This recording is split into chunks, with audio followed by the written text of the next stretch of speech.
ఆఫీసర్లు కట్టిర్రా ఆయన కట్టిండా అనేది గతంలో ఈఎన్సీలు కూడా చెప్పిర్రు, ఒకటిద్దరు ఈఎన్సీలు. ఈరోజు ఒక ఈఎన్సీ జైలు పాలైండు. ఏమని చెప్పిర్రు? కేసీఆర్ గారు ఫామ్ హౌస్కి పిలిచి చర్చలు పెట్టేటోడు, మీకు తెలియదు నాకు తెలియదా నీకు తెలియదా అని చెప్పి.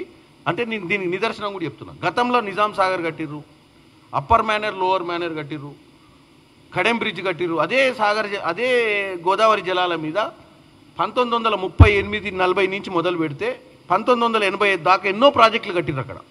మరి ఆ ప్రాజెక్టులు ఇదే విధంగా కూలిపోలేదు ఎందుకు? వీళ్ళ లెక్కనే వీళ్ళు ఏమంటారు, మొత్తం ప్రాజెక్ట్ కాదు ఈ ముందుదే కదా నీళ్ళు అడ్డం పెట్టేది. డ్యామ్ కట్టినప్పుడు నీళ్లు ఆపే డ్యామే కుంగినప్పుడు ఈ నీళ్ళన్నీ వచ్చి ఏడికి పోవాలి? నీళ్ళు వదిలినాం అనుకో, నీళ్ళు తెచ్చి ఇళ్ళ పెట్టినాం అనుకో, ఈ ఓవర్ఫ్లో అయితే ఇంకా ఉన్నది కూడా కూలిపోయి ఊర్లన్నీ మునిగిపోయేటి. వాళ్ళు అనేది ఏంది, మొత్తం బాగానే కట్టినాం పైనుంచి. అంటే పైనుంచి మొత్తం కట్టి నువ్వు మెయిన్ ఎక్కడనైతే గేట్లు ఎత్తే కాడనే గుళ్ళ కొట్టుకుంటేవి కదా.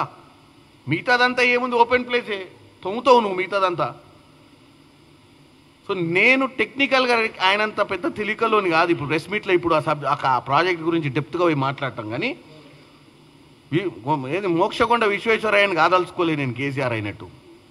ఎందుకంటే కేసీఆర్ గారి ఓవర్ కాన్ఫిడెన్స్కే కాళేశ్వరం కూలింది అనేది వాస్తవము.